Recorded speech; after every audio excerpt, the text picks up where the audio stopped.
Hi friends, welcome to टी4 tutorials. आज की इस वीडियो के साथ मैं हूं फजल रहमान शामिल और आज की इस वीडियो में हम थ्योरी ऑफ ऑटोमेटिक एमसीक्यूज़ की सीरीज़ स्टार्ट कर रहे हैं। इससे पहले object oriented programming, software engineering, data structure, operating system और इस तरह के और भी सब्जेक्ट्स हैं जिनकी सीरीज़ स्टार्ट हो चुकी है, जिनका लिंक जो है वो आपके वीडियो की डिस्क्रिप्शन में मिल जाएगा। और इसके अलावा आप चैनल की प्लेलिस्ट में जाकर भी उन सारे सब्जेक्ट्स की तैयारी कर सकते हैं। तो आज से थ्योरी ऑफ ऑटोमेटिक के इम्पोर्टेंट एमसीक्यूज़ हम तैयार करेंगे।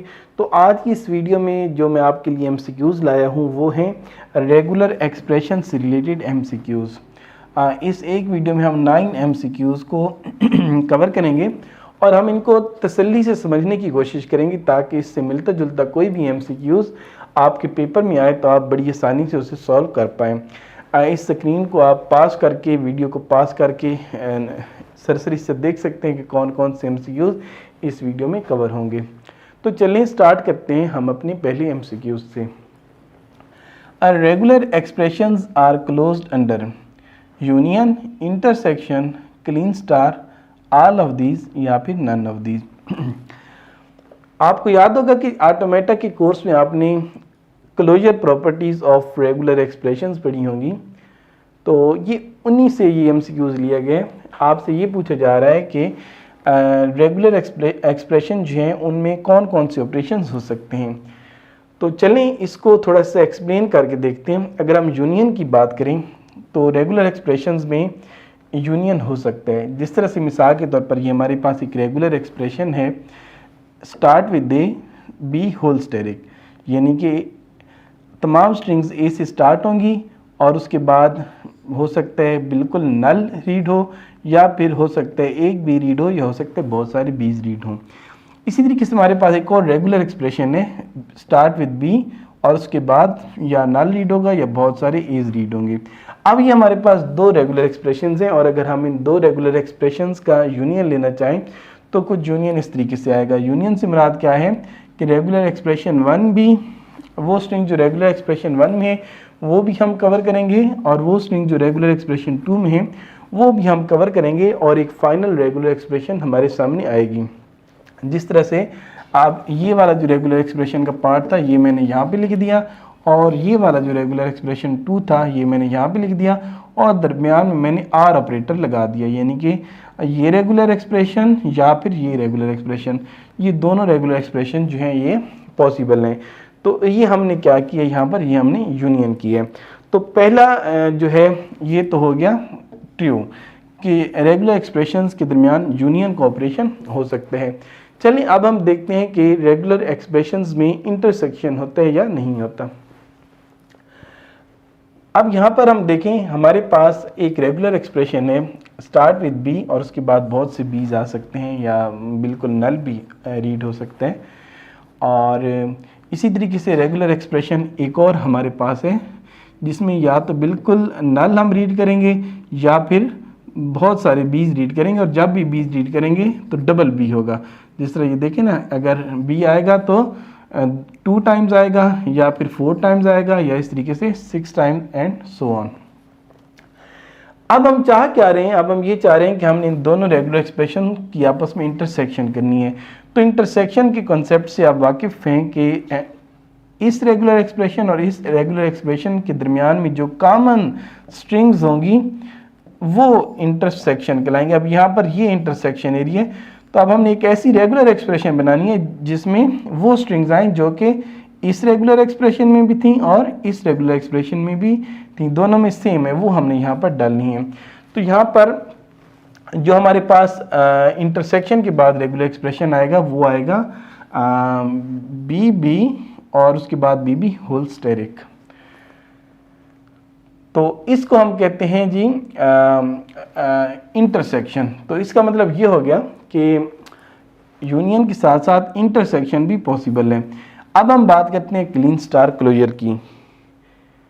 अगर हम बात करते हैं क्लीन स्टार क्लोजर की तो क्लीन स्टार क्लोजर जो होता है वो भी रेगुलर एक्सप्रेशंस के साथ पॉसिबल है। जिस तरह तो भी हमारे पास एक रेगुलर एक्सप्रेशन है स्टेरिक, तो हम रेगुलर एक्सप्रेशन को क्लीन स्टार के अंडर भी क्लोज कर सकते हैं। तो अब बात क्या हो गई कि हमारे पास ए बी सी ये तीनों आंसर हो गए, तो नन ऑफ दिस तो बिल्कुल आंसर नहीं होगा, तो हमारे पास ऑप्शन है ई ए बी सी, ये तीनों ट्रू हैं, तो हमारे पास जो करेक्ट आंसर आएगा वो आएगा ई, यानी कि ए बी एंड सी। तो चलें चलते हैं अब हम अपने नेक्स्ट एमसीक्यूज की तरफ। Which strings are valid for regular expression start with double a, always start with double a, और इसके बाद या तो ये स्टेरिक नल टाइम एग्जीक्यूट होगा और ये दोनों बीज एग्जीक्यूट नहीं होंगे, या फिर ये है कि जब भी ये बीज रीड होंगे तो ये 2 टाइम्स होंगे, 4 टाइम्स होंगे, 6 टाइम्स होंगे और इस तरीके से। तो अब हमने बताना है कि इस ये जो हमारे पास ऑप्शंस हैं इनमें से कौन सी स्ट्रिंग्स हैं जो कि इस रेगुलर एक्सप्रेशन से रीड हो सकती हैं। तो यहाँ पर देखें पहला ऑप्शन है डबल बी, तो यहाँ पर देखें ये स्ट्रिंग तो इस रेगुलर एक्सप्रेशन से रीड नहीं हो सकती क्योंकि ये ऑलवेज स्टार्टेड विद डबल ए है। बी पे आते हैं, स्टार्ट विद ए और फिर उसके बाद डबल बी, ये भी बिल्कुल गलत है क्योंकि यहाँ पर देखें यहाँ पर जब भी ए आएगा 2 टाइम्स आएगा और यहाँ पर ए सिंगल टाइम आ रहा है। अब हम सी पे आते हैं, डबल ए डबल बी, अब यहाँ पर देखें डबल ए मैंने यहाँ से रीड किया और ये वाला डबल बी मैंने इस लूप को एक दफ़ा चला के इस डबल बी को रीड कर लिया। इसी तरीके से अब अगर मैंने इसको रीड करना है स्ट्रिंग को, तो डबल ए मैंने यहाँ से रीड किया और डबल बी मैंने इस लूप को एक दफ़ा चला के रीड किया और इस डबल बी को मैंने इस लूप को एक दफ़ा चला के रीड किया और ये आ गया। अब नेक्स्ट स्ट्रिंग में हम क्या कर रहे हैं, इस डबल ए को मैंने इधर से रीड किया, इस डबल बी को मैंने इस लूप को एक दफ़ा चला के रीड किया, लेकिन ये जो सिंगल बी है ये सिंगल बी यहाँ से रीड नहीं हो सकता क्योंकि जब भी बीज आएंगे यहाँ पर तो 2 टाइम्स आएंगे, तो ये ऑप्शन भी हो गया गलत। अब हमारे पास सिर्फ एक ऑप्शन रह गया, अब हम इसको देखेंगे कि क्या ये करेक्ट आंसर है या नहीं है। Start with double A, yes, उसके बाद double B, yes, okay, start with double A, yes, उसके बाद डबल बी, जी लूप को एक दफ़ा चलाएं, फिर उसके बाद डबल बी रीड करना है, लूप को एक और दफ़ा चला लें, डबल ए यहाँ से रीड किया, डबल बी लूप को एक दफ़ा चलाया, डबल बी लूप को 2 दफ़ा चलाया, तो हमारे पास ये जो है डी, ये हमारे पास करेक्ट आंसर है। अब हम चलते हैं अपने नेक्स्ट एमसीक्यूज की तरफ और नेक्स्ट एमसीक्यूज है कि regular expression for all strings starts with A defined over A B. हमारे पास हम सपोज ये कर रहे हैं कि हमारे पास जो लैंग्वेज है उसमें सिर्फ 2 अल्फ़ाबेट्स हैं ए और बी, तो यहाँ पर हम ऐसी रेगुलर एक्सप्रेशन बनाना चाह रहे हैं जिसमें स्टार्ट्स विद ए हो, जितनी भी स्ट्रिंग्स हैं वो ए से स्टार्ट होनी चाहिए। ऑप्शन ए है स्टार्ट विद ए, गुड, और उसके बाद ए भी आ सकता है या फिर बी भी आ सकते हैं। इसकी जो पॉसिबल स्ट्रिंग्स हैं वो बनेगी ए और ए बी, इसके अलावा कोई और स्ट्रिंग इस रेगुलर एक्सप्रेशन से नहीं बनेगी। तो ये तो बिल्कुल गलत हो गया क्योंकि अब देखें ना, अगर हम बात करते हैं ए बी ए, अब ये भी तो एक स्ट्रिंग है जो कि ए से स्टार्ट हो रही है, तो ये तो यहाँ से रीड ही नहीं हो रही, तो ये तो हो गया गलत। अब हमारे पास सेकंड ऑप्शन है स्टार्ट विद ए, गुड, उसके बाद हमने कहा कि हमने इस सारे पे लगा दिया स्टेरिक, यानी कि लूप लगा दी। लूप को आप जानते ही हैं कि इसका मतलब ये होता है कि या तो इस सारे को हम नल टाइम एप्सिलॉन रीड कर लें या फिर हम इस लूप को एक दफ़ा चलाएं और इस हिस्से में एक दफ़ा आए, 2 दफ़ा चलाएं, इस हिस्से में 2 दफ़ा आए, 3, इस तरीके से। अब इससे कौन कौन सी स्ट्रिंग जनरेट हो सकती है। अगर मैं सिंगल रीड करना चाहता हूँ तो ये वाला ए मैं रीड करूँ और इस सारे को मैं ले लूँ, स्टेरिक को मैं ले लूँ, asterisk is equal to epsilon.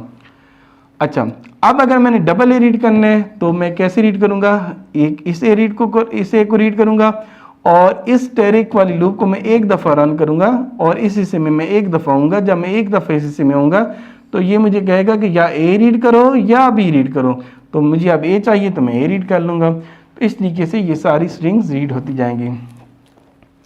तो ये हमारे पास करेक्ट आंसर है, लेकिन अभी हम आगे मज़ीद और भी चलते हैं, हो सकता है इससे भी ज़्यादा कोई हमें मोस्ट नियरेस्ट करेक्ट आंसर मिल जाए। तो अब सी में हम जाते हैं, तो सी में है ए स्टेरिक। अब ए स्टेरिक का मतलब क्या है, ए स्टेरिक अगर मैं लिखता हूँ तो इसका मतलब ये है कि इससे जो स्ट्रिंग जनरेट होंगी वो होंगी एप्सिलॉन, सिंगल ए, 2 टाइम्स ए, 3 टाइम्स ए और सो ऑन। अब यहाँ पर देखिए हमारे पास तो जो लैंग्वेज हम बनाने जा रहे थे उसमें ए भी था और साथ बी भी था, तो इसका मतलब ये हो गया कि ये तो बिल्कुल गलत है। अब अगर हम डी पे आते हैं तो डी में हमारे पास यहाँ पर ए के ऊपर लूप लग गई और इस सारे के ऊपर भी लूप लग गई। तो हमने तो कहा था कि स्टार्ट विद ए होनी चाहिए स्ट्रिंग। अब हो सकता है मशीन इसको भी नल टाइम यानी कि रीड कर ले यानी कि एप्सिलॉन, और इसको भी नल टाइम यानी कि एप्सिलॉन रीड कर ले, तो फिर स्टार्ट विद ए तो ना हुआ। तो हमारे पास जो करेक्ट आंसर आएगा वो आएगा बी। चलिए अब हम चलते हैं अपने नेक्स्ट एमसीक्यूज की तरफ। वीडियो थोड़ी लंबी हो रही है लेकिन आपने ये वीडियो पूरी देखनी है। समझ के एमसीक्यूज की तैयारी करेंगे तभी इससे मिलते जुलते कोई भी एमसीक्यूज आएंगे तो वो आप सॉल्व कर पाएंगे। रट्टे से गुरेज किया करें। Regular expression for all strings starts with A B and ends with B, defined over A B. हमारी लैंग्वेज की दुनिया में हमें सिर्फ दो अल्फ़ाबेट दिए जा रहे हैं, ए और बी, और हमने एक ऐसी लैंग्वेज बनानी है जिसमें तमाम स्ट्रिंग ए बी से स्टार्ट हों और एंड हों बी पे, यानी कि स्टार्ट हों ए बी से और एंड हों बी पे, यानी कि इनके दरमियान में बहुत कुछ आ सकते हैं। कौन सा बहुत कुछ आ सकते हैं? बहुत से एज आ सकते हैं, बहुत से बीज आ सकते हैं, इस तरह की कोई हमें रेगुलर एक्सप्रेशन चाहिए। तो हमारे पास जो ऑप्शन ए है वो है start with A end with B, it's fine, हमें यही चाहिए था। और इस वाले दरमियान वाले हिस्से में मैंने यहाँ पे रख दिया ए या बी। अब यहाँ पर ये देखें इस दरमियान वाले हिस्से में मैं एक दफ़ा या तो सिर्फ ए रीड कर सकता हूँ या सिर्फ बी रीड कर सकता हूँ, बहुत सारी दफ़ा यहाँ पर लूप चला के मैं नहीं आ सकता। तो ये तो गलत हो गया क्योंकि मुझे तो दरमियान में बहुत से एज और बहुत से बीज की भी ज़रूरत पड़ सकती है। बी पे आते हैं, start with A B end with B, good, यही मैं चाह रहा था कि start with A B end with B. अब यहाँ पर दरमियान में देखें ए आर बी पे हमने स्टेरिक लगा दी, हमने लूप लगा दी। इसका मतलब है कि यहाँ पे मैं लिख रहा हूँ A or B whole asterisk, यानी कि इसको बेशक नल ले लें या बेशक इस लूप को जितनी दफ़ा मर्जी चलाएं और इससे में जितनी दफ़ा मर्जी आएँ, और जब भी आए आपकी मर्जी है, आप ए उठाएं, आप बी उठाएं, आप जो भी उठाएं। तो अभी हमें ये लग रहा है कि ये हमारी जो रेगुलर एक्सप्रेशन है ये ठीक है, लेकिन चलें सी तक भी हम जाते हैं। ए बी स्टेरिक बी, ये तो बिल्कुल गलत है। क्यों? क्योंकि हमने तो ऐसी लैंग्वेज बनानी थी जो ए बी से स्टार्ट हो, तो यहाँ पर और एंड बी पे हो। अब ये स्टार्ट विद ए है एंड विद बी है, लेकिन ये यहाँ पे ये देखें ना बी के ऊपर स्टेरिक है। स्टेरिक का मतलब तो ये है कि हम इसको नल भी रीड कर सकते हैं, और अगर हमने यहाँ पे नल रीड किया तो ये बन जाएगी ए बी, तो ये लैंग्वेज नहीं बनेगी, तो ये बिल्कुल गलत है। नन ऑफ दीज भी गलत है, तो हमारे पास जो करेक्ट आंसर होगा वो होगा बी। चलिए अब हम एक और एमसीक्यूज देखते हैं कि regular expression for all strings having always consecutive A's defined over A B. अब यहां पर आप देखें हमने एक ऐसी लैंग्वेज बनानी है जिसमें जब भी आए तो ऑलवेज टू कंसेक्टिव एज, जब भी आए तो कम से कम दो कंसेक्टिव एज हमारे पास आने चाहिए। और दुनिया हमारी लैंग्वेज की दुनिया में सिर्फ दो अल्फ़ाबेट हैं।